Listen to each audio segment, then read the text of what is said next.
August 6th, 1943. Vella Gulf, Solomon Islands. No moon.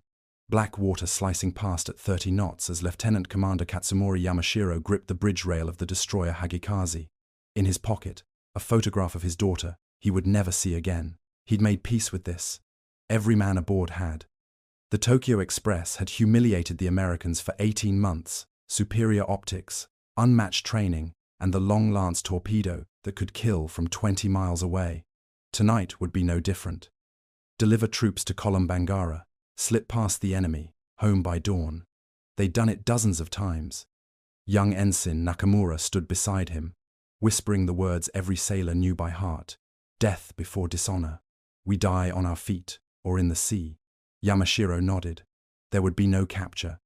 The code that had defined warriors for 700 years was absolute. Then, without warning, the darkness erupted. Torpedoes, not from the expected angle, but impossibly close, from positions that shouldn't exist. The Americans had been waiting, learning. The first explosion tore through Arashi's engine room. Then Kawakaze disintegrated in a column of flame. Radar-guided shells shredded Hagikaze's upper works like paper. The captain died instantly.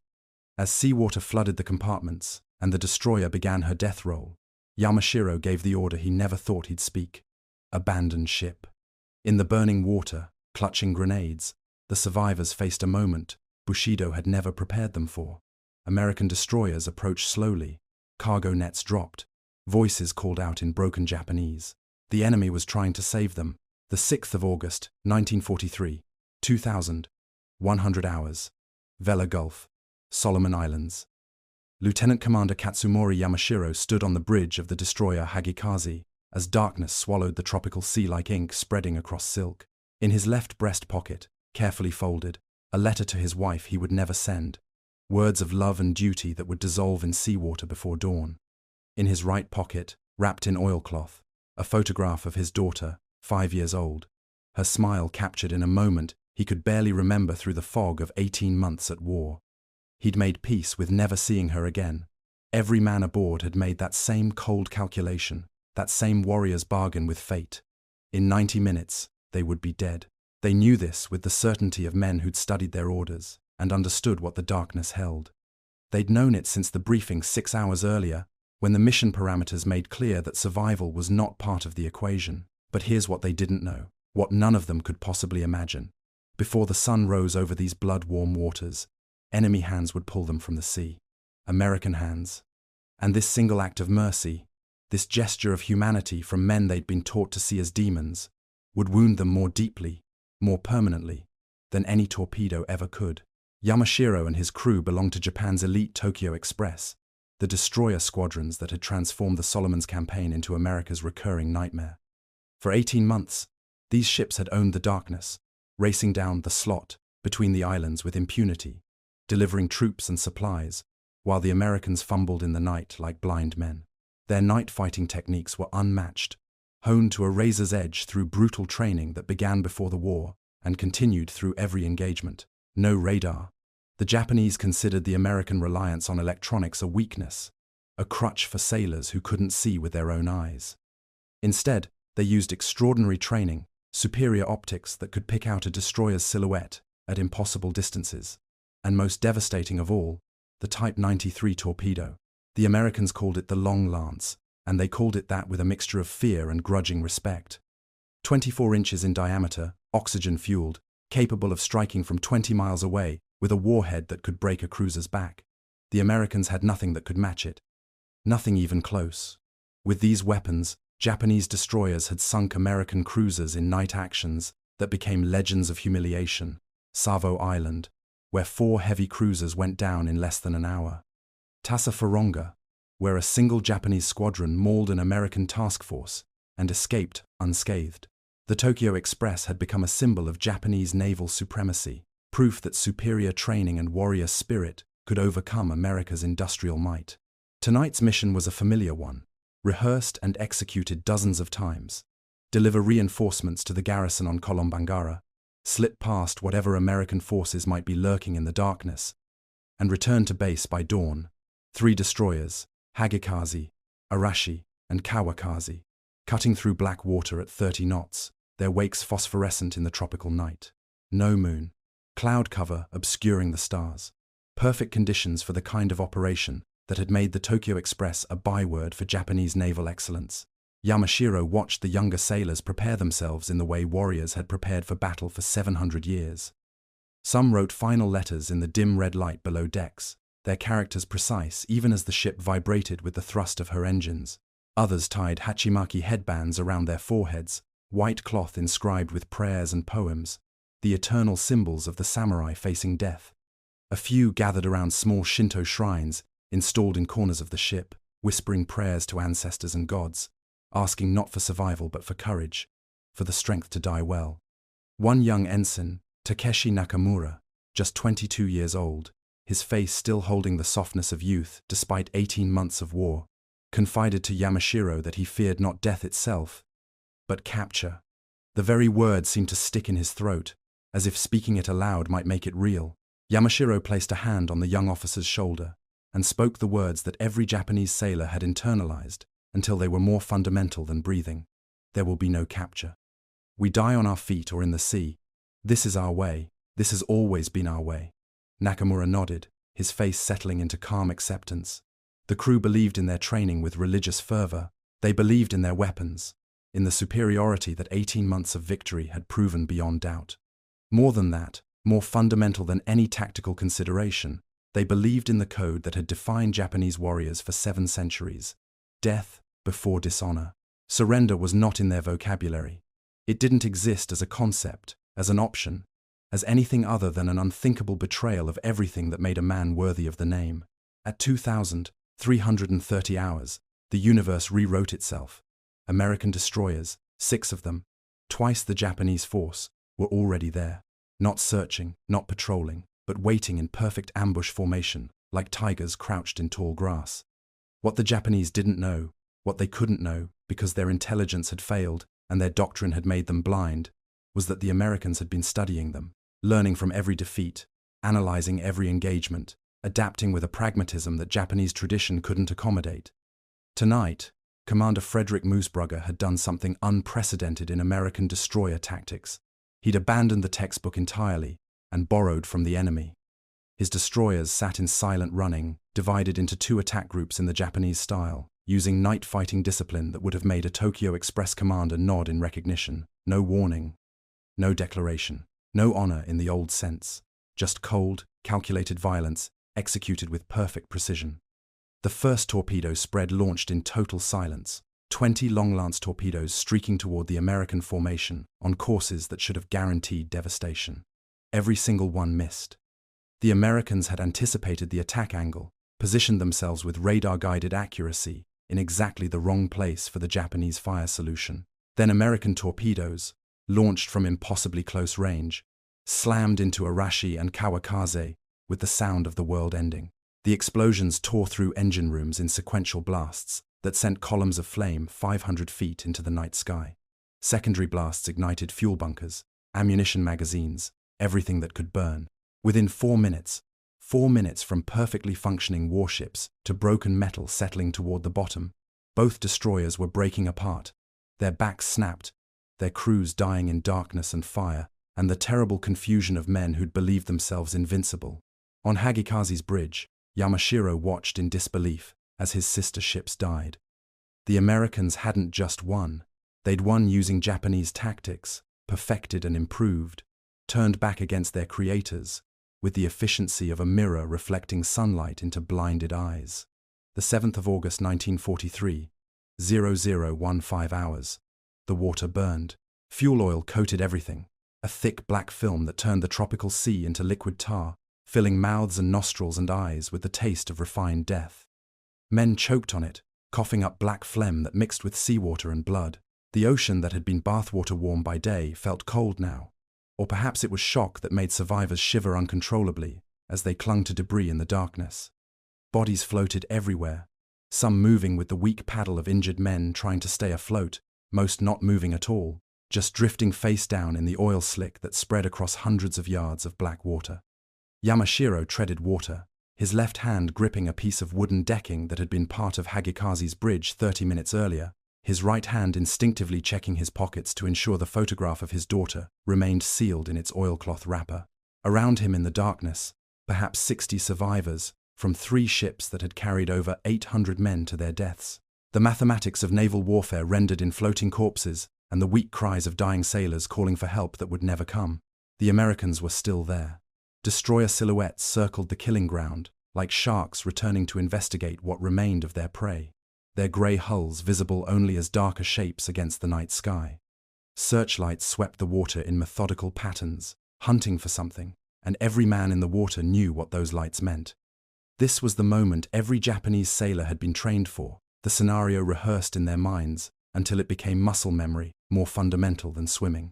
The grenades were ready. Type 97 hand grenades, their serrated cast-iron bodies still strapped to belts or clutched in trembling hands, pins waiting to be pulled. Some sailors had already made the choice, had already decided that death on their own terms was preferable to whatever came next. Yamashiro heard the muffled underwater explosions, felt them through the water as pressure waves that hit his chest like fists, saw men sink without struggle, without even a final gasp, choosing annihilation over the alternative that didn't have a name in their vocabulary. Ensign Nakamura floated nearby, 20 feet away in the darkness, one hand gripping his grenade, the other paddling weakly to keep his head above the oil-slicked surface.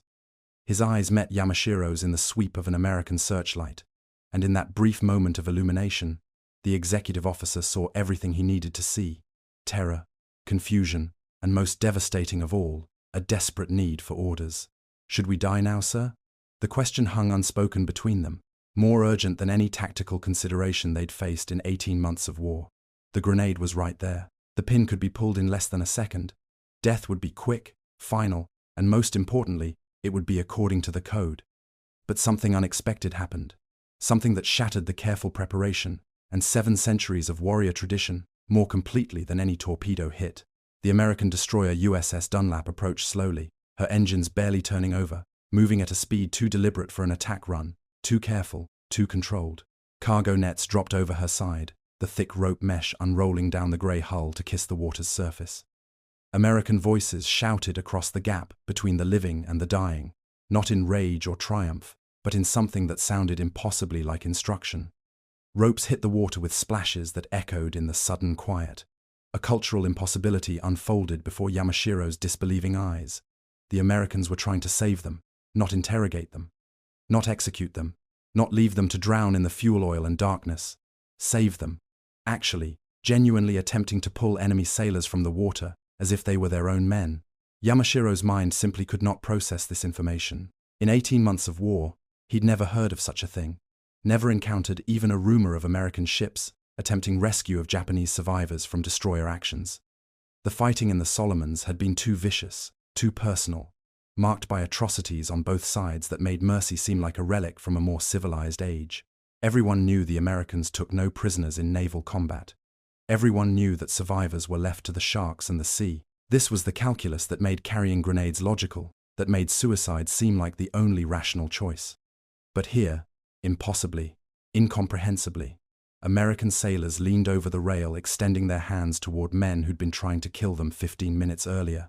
A sailor near Yamashiro, a boy who couldn't have been more than 19, his face slick with oil and terror, screamed something incoherent and triggered his grenade. The explosion was small, almost pathetic in the vastness of the ocean, a brief fountain of white water that collapsed back into itself. The boy simply disappeared, as if he'd never existed. The Americans didn't return fire, didn't react with violence. The searchlight swept past the dissipating explosion without pause, continuing its methodical search for survivors who might want to live. Another destroyer, USS Lang, edged closer to Yamashiro's position, her bow waved gentle, her approach careful as a surgeon's hand. A voice called out in broken Japanese, the accent atrocious, but the words unmistakable. "Don't die. Come up. War over for you." The grammar was wrong, the pronunciation mangled, but the meaning was clear enough to pierce through the fog of shock and training. They genuinely wanted the Japanese sailors to climb the nets, to accept rescue, to live. Nakamura's whisper carried across the water, barely audible above the idle of American engines. "Sir, what do we do?" It was the most profound question Yamashiro had ever been asked, more complex than any tactical problem, any navigation challenge, any combat decision. The code demanded one answer: death before dishonor. Die on your feet or in the sea. 700 years of tradition pulling him toward the grenade still strapped to his belt. But the executive officer looked at the cargo nets hanging from USS Lang's hull, at the American sailors actually reaching down with extended hands, at the dying men around him who still gripped grenades, as if those simple weapons could protect them from a mercy they'd never imagined. He looked at the photograph in his pocket, thought of his daughter who would grow up, never knowing her father, and for the first time in his military life, Lieutenant Commander Katsumori Yamashiro faced a choice that Bushido had never prepared him for: accept help from the enemy, or die for a principle that suddenly seemed less like honor and more like surrender to an idea. He made a decision that would haunt him for 50 years. He released the piece of decking, felt the weight of his waterlogged uniform trying to pull him under, and began swimming toward the American ship with slow, deliberate strokes that felt like swimming away from everything he'd ever been. The 7th of August 1943, 0045 hours. Aboard USS Dunlap. Yamashiro climbed the cargo net with hands made clumsy by fuel oil, each grip on the rope mesh uncertain, his fingers slipping and catching as he pulled himself up the grey hull, one agonizing foot at a time. American sailors, boys, really, 18 and 20 years old with faces that still held the softness of youth, grabbed his arms when he reached the rail and hauled him over with surprising gentleness, their hands firm, but not violent, not cruel. He collapsed on the deck plating, still warm from the day's sun, expecting the rifle butt to his spine, the boot to his ribs, the bullet to the back of his head that would end this nightmare with the mercy of execution. Instead, someone draped a blanket over his shoulders, the wool rough and scratchy and impossibly dry. Someone else pressed a canteen of water to his lips, and he drank without thinking, the fresh water washing the taste of fuel oil from his mouth, even as his mind struggled to process what was happening. He looked up through oil-stung eyes and saw an American pharmacist's mate kneeling beside him, already checking him for injuries, with hands that moved with professional competence and something that looked disturbingly like concern. The man's name tape read O'Brien in block letters, and his face held no anger, no triumph, no hatred. Just the focused concentration of a medical professional doing his job, as if it didn't matter that 30 minutes ago they'd been trying to kill each other. Around the deck, more survivors came aboard, pulled from the water by American sailors who stripped off their oil-soaked clothes with matter-of-fact efficiency, wrapped them in blankets that smelled of mothballs and diesel, gave them water, and in some cases coffee from thermoses that appeared from nowhere. Perhaps 40 men in total, a fraction of the 800 who'd sailed into the Gulf hours earlier, but 40 men who should have been dead, and instead found themselves standing on an enemy deck, wrapped in enemy blankets, drinking enemy water. One American sailor, a kid who couldn't have been more than 19, even offered a cigarette to a shivering Japanese petty officer, holding out the pack with the casual generosity of someone sharing with a friend. The petty officer took it with trembling hands, and the American lit it for him with a Zippo that clicked open and closed, with a sound that seemed impossibly loud in the relative quiet. Yamashiro watched all this in profound confusion that went deeper than shock, deeper than exhaustion. These were the same men who 30 minutes ago had killed 700 of his shipmates with ruthless efficiency, who'd executed a perfect ambush that turned Japanese superiority into a slaughter. Now they were offering medical care with the same professional competence they'd brought to killing. The cognitive dissonance was absolute. In the Japanese way of war, enemies were demons to be destroyed or, if captured, objects to be used and discarded. There was no middle ground, no space for this strange American pragmatism that could transition from lethal violence to medical mercy in the time it took to climb a cargo net. Ensign Nakamura was pulled aboard moments later, still clutching his unexploded grenade in a grip so tight his knuckles showed white beneath the oil that coated his skin. An American sailor saw it, moved toward him with careful deliberation, and gently took the weapon from the young officer's hand. Not violently, not with the aggression of disarming an enemy, but firmly and almost kindly, the way you'd take a dangerous toy from a child who didn't understand what he was holding. Nakamura's face crumpled. He broke down sobbing, not from pain or fear, but from something far worse. In that moment, the young ensign realized with devastating clarity that he'd broken the most fundamental code, committed an act that had no redemption in the world he'd known before tonight. He'd let the enemy save him.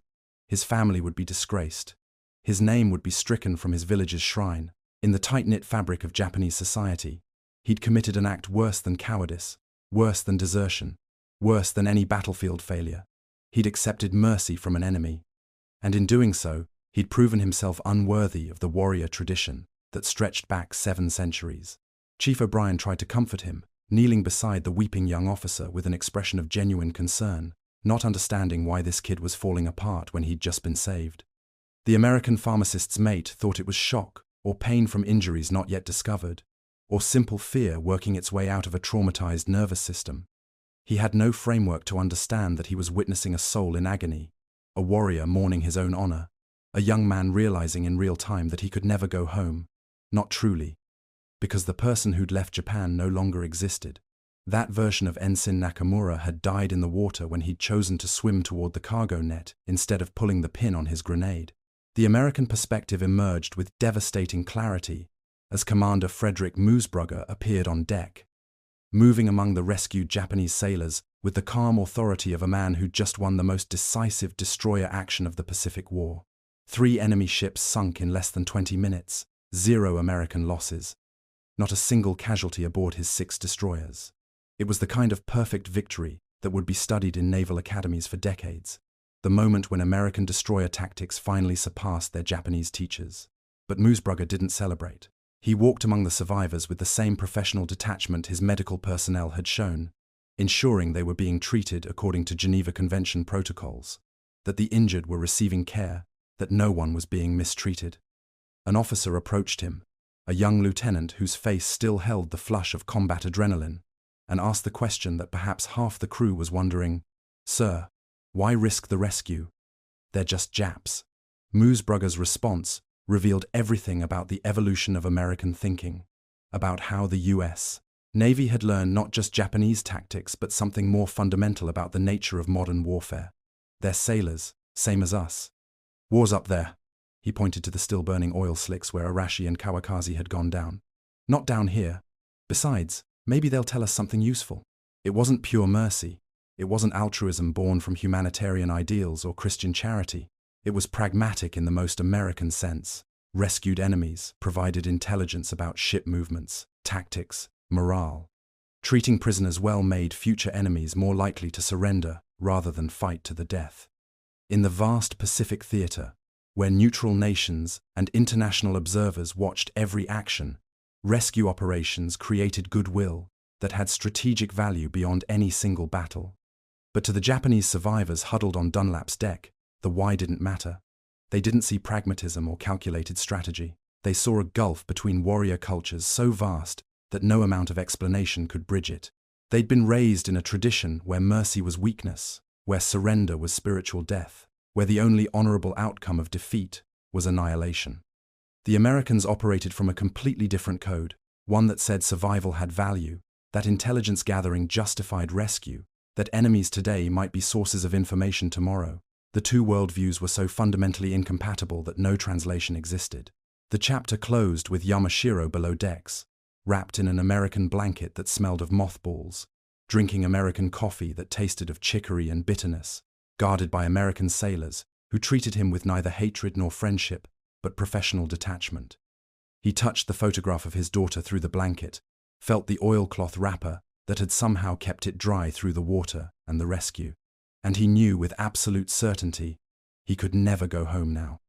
Not truly, because the Americans didn't understand what they'd done to him, how saving his life had destroyed everything he was. August 7 through the 15th of August 1943, POW compound, Guadalcanal. 8 days after the battle, Yamashiro sat in an American prisoner camp that looked nothing like what Japanese propaganda had prepared him for. Clean clothes, American dungarees that fit reasonably well and smelled of laundry soap. 3 meals a day, not luxurious but adequate. More food than many civilians in Japan were seeing by 1943. Medical care for the injured, actual doctors and pharmacists' mates who treated tropical ulcers and infections with the same attention they'd give their own men. Books in Japanese, provided by some unknown supply chain that had anticipated the need for prisoner welfare. The Americans followed Geneva Convention rules with meticulous precision, as if they were being graded on their adherence to international law. And for Yamashiro, every single act of kindness was torture more exquisite than any beating could have been. Every friendly gesture from guards was salt in a wound that went deeper than flesh, deeper than bone, all the way down to the core of who he'd believed himself to be. Other prisoners in the compound, men captured from earlier battles, submariner survivors pulled from the water after their boats were sunk, shot-down pilots who'd parachuted into American-held territory, they reacted differently to captivity. Some were grateful, openly relieved to be alive and out of the war. Some adapted with pragmatic acceptance, recognizing that survival was its own victory. But the destroyer crews were different, and the American guards noticed it even if they didn't understand it. The men from Vella Gulf lived in a state of psychological collapse, so profound that it defied easy categorization, a spiritual wound that no medical care could address. The myth shattered completely in the conversations that unfolded over those 8 days, as Yamashiro talked with other prisoners, with American interrogators who asked questions with professional detachment, and most devastatingly, with his own men who couldn't reconcile what had happened with everything they'd been taught. Through these conversations, through access to American intelligence summaries that the interrogators showed him as part of their psychological approach, Yamashiro learned the truth about the Battle of Vella Gulf in a way that dismantled every assumption Japanese naval doctrine had been built upon. The Americans had studied Japanese tactics for months after their humiliating defeats in 1942, analyzing every engagement with the cold precision of scientists examining a failed experiment. They'd trained specifically to counter the Tokyo Express, running night exercises in Iron Bottom Sound where so many American ships had gone down, practicing the divided attack group formations that the Japanese had pioneered. Commander Moosbrugger had thrown out American destroyer doctrine, the textbook tactics taught at the Naval Academy, and adopted Japanese night-fighting principles wholesale, then improved them with American innovations like radar-guided positioning and coordinated fire control. The Long Lance torpedoes, Japan's superweapon that could strike from 20 miles away with devastating effect, had been defeated not by better weapons, but by better tactics, by Americans who'd learned to predict the attack angles and position their ships in the exact wrong place for the Japanese fire solution. Everything Japan believed about its naval superiority, about the inherent advantage of warrior spirit over industrial might, about the inevitability of victory through adherence to tradition, was wrong. Not partially wrong, not wrong in details, wrong in the fundamental assumption that excellence achieved could not be surpassed by excellence learned. The human cost of this realization emerged in ways the American guards found baffling and disturbing. Yamashiro wrote letters he knew would never be delivered, filling page after page with characters that tried to explain to his wife, to his superiors, to himself, what had actually happened out there in the darkness of Vella Gulf. "We didn't lose because we were weak," he wrote in one letter he'd never send. "We lost because we refused to adapt. We perfected our tactics and assumed perfection meant they couldn't be improved. The Americans took our own methods, studied them like students, and became better at being us than we were." He learned through the prison grapevine, through conversations with newly arrived prisoners, that back home Japanese propaganda was telling a very different story. The official version said Hagikaze fought gloriously to the last man, that all 3 destroyers went down with guns blazing, that there were no survivors because every sailor chose death over the dishonor of capture. His wife had received a pension. His daughter knew her father died a hero, killed in action defending the empire. The truth, that he lived, that he'd been rescued, that he'd accepted enemy mercy, and climbed an American cargo net when he should have triggered his grenade, could not be told. The Japanese public could not know that their sailors were being saved by Americans, that the enemy was treating prisoners with medical care and Geneva Convention protocols. It would shatter the narrative that capture meant dishonor worse than death, would undermine the psychological foundation that kept men fighting when all tactical logic said to surrender. In one devastating conversation that Yamashiro would remember for the rest of his life, an American intelligence officer named Captain Robert Wallace sat across from him in an interrogation room that felt more like an office, offered him coffee and a cigarette, and spoke with the casual honesty of a man who genuinely didn't understand the cultural chasm between them. Wallace had read Yamashiro's service record, knew about his wife and daughter, understood that this was a competent officer who'd served with distinction. "You're a good officer," Wallace said, his tone almost friendly. "You made the right choice out there. You have a daughter who needs her father. The war will end someday, and you'll go home to her." Yamashiro felt something break inside him, some final defense against the truth he'd been avoiding. He replied in careful English, words he'd learned from interrogation sessions and prisoner interactions. "In your culture, yes. In mine, I am already dead." Wallace's face showed genuine confusion, the incomprehension of a man who'd grown up in a society where survival was always preferable to death, where coming home from war was the goal, where prisoners of war were unfortunate casualties who'd have their own parades and honor when it was over. He couldn't understand, would never understand, that in Japanese culture the shame of capture extended beyond the individual to contaminate his entire family, that Yamashiro's daughter would bear the stigma of having a father who'd surrendered, that his name was already being erased from official records as if he'd never existed. The chapter closed with news reaching the POW camp that shattered even the fragile stability the survivors had achieved. More Japanese destroyers had been sunk in subsequent battles as the Americans applied the lessons of Vella Gulf across the entire Solomon Islands campaign. But fewer survivors were being rescued now, because Japanese sailors had learned what rescue meant. They were actively choosing death, swimming away from American rescue ships with deliberate strokes, using grenades in the water before the cargo nets could reach them, refusing to grab ropes even when American sailors literally threw them at drowning men. The Tokyo Express was being systematically destroyed, battle by battle, the myth of Japanese night-fighting superiority dismantled by Americans who'd become better students than their teachers. But the men were destroying themselves too, choosing death over the dishonor that mercy represented.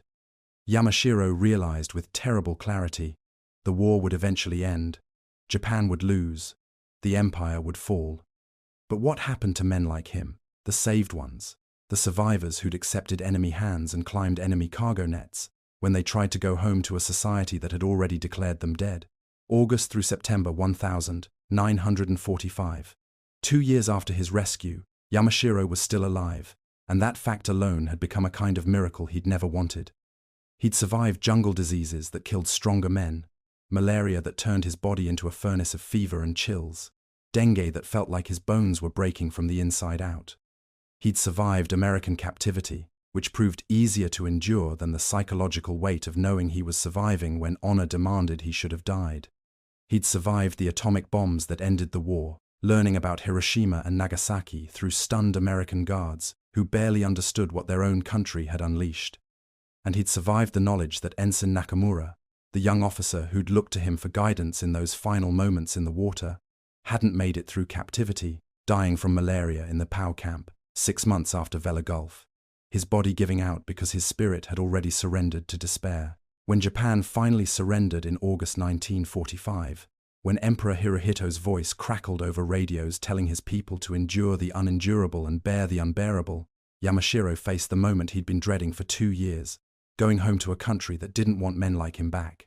The repatriation ships that carried thousands of former prisoners back to Japan were floating monuments to psychological devastation. These should have been ships of joy, of men returning to families they'd been torn from, of survivors celebrating life against impossible odds. Instead, the men sat in silence that felt heavier than the tropical air, knowing exactly what awaited them. A nation that had been taught for generations that surrender was worse than death, that capture was spiritual annihilation, that prisoners of war were not victims but traitors who'd chosen shame over honor. Families who'd been told their sons and husbands and fathers died heroes, whose names were engraved on memorial shrines, who'd been elevated to a kind of immortality through official death. A society that had no psychological framework, no cultural mechanism, no social structure for processing the existence of men who'd lived when everything in Japanese tradition said they should have died. Some former prisoners committed suicide before the ships reached Japan, choosing death by their own hand rather than face the slow death of social exile. Others assumed new identities, taking names of dead comrades, claiming to be from destroyed units where no one could verify their stories. Many hid their POW status entirely, constructing elaborate lies about being stranded in remote jungles, making their way through enemy territory, surviving through cunning and luck rather than accepting enemy mercy. The saved became the secret, men who'd carry their survival like a shameful disease they couldn't cure. Yamashiro made a different choice when he finally returned to Japanese soil in September 1945. He traveled to the small house on the outskirts of Yokohama where his wife lived, or where she'd lived according to Red Cross records that tracked family locations for returning prisoners. He didn't knock on the door, didn't announce himself, didn't try to reclaim the life that had been declared dead 2 years earlier. Instead, he stood across the street in the lengthening shadows of late afternoon, watching through a window as his wife moved through a kitchen preparing dinner. She looked older, worn down by years of war and privation, that had aged every Japanese civilian beyond their years.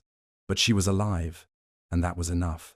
Then he saw his daughter, now 13 years old, a teenager he wouldn't have recognized if he'd passed her on the street. She was laughing at something, her face bright, with an expression of joy that seemed impossible in a country that had just been bombed into submission. And then he saw the man, the new husband, the replacement father who'd taken his place in the only way that mattered. Not officially, perhaps, since his wife couldn't legally remarry while his status remained uncertain, but functionally, in the way that counted for survival in a devastated nation. His name had been struck from family records when he was declared killed in action. His wife had received a pension that kept her and his daughter alive through the starvation years. His name appeared on his village's memorial shrine alongside the honored dead, elevated to the status of eternal warrior who'd given everything for the empire. In that moment, standing across the street watching a life that continued without him, Yamashiro understood something that transformed his entire perspective on what the Americans had done. Not the surface act of pulling him from the water on that August night in 1943, but the deeper gift they'd given him without even realizing it. They'd given him the chance to see this, to know with absolute certainty that his daughter had lived, had grown up, had found something resembling happiness in a world that had tried to destroy her. In the Japanese way, if he'd died as he was supposed to, if he'd triggered that grenade or refused the cargo net, he would have died never knowing. Never knowing if his daughter survived the firebombing campaigns that turned Japanese cities into funeral pyres.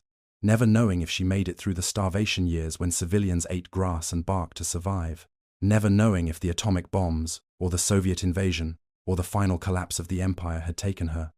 American pragmatism, their cultural refusal to let enemy sailors die when they could be saved and interrogated, their utilitarian calculation that prisoners had value beyond their honor, had given him something Bushido never could, the knowledge that his sacrifice, even the sacrifice of his honor itself, meant his child lived in a world where enemies sometimes chose mercy over vengeance.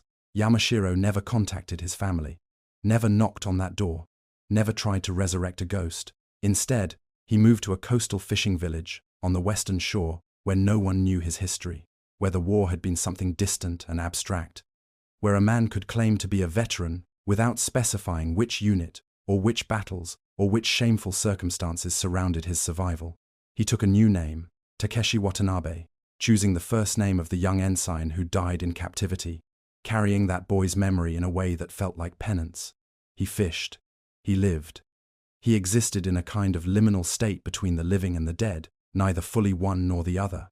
But he did one thing more, something that would eventually justify his entire existence. He wrote.